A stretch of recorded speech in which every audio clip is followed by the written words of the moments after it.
Homebuyer demand remains well in excess of long-term averages, and the supply of homes for sale continues to decline across Metro Vancouver's housing market.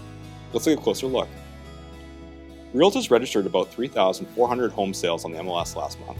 That's a 12% increase compared to this time last year and is 34% above our 10-year November sales average.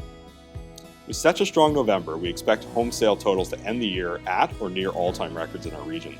We've had elevated home sale activity throughout 2021 despite persistently low levels of homes available for sale. This trend of low supply continued in November. Sellers newly listed less than 4,000 homes in the MLS last month. That's a roughly 3% decline compared to this time last year. This brings the total number of homes currently listed for sale in our region to about 7,100, a 37% decline from November of last year, and is the lowest we've seen in 3 years. Home prices are dictated by the balance between home buyer demand and home seller supply. One tool we use to understand supply and demand trends in our housing market is the sales to active listings ratio. When the ratio dips below 12% for a sustained period, we know that supply is outpacing demand and prices typically decline. When it surpasses 20% for a sustained period, this means demand is outpacing supply, which causes prices to increase. November ended with this ratio of 48% for all homes, which indicates a strong seller's market. By property type, we see that demand pressures continue most pronounced in the townhome market, followed by condominiums, then detached homes.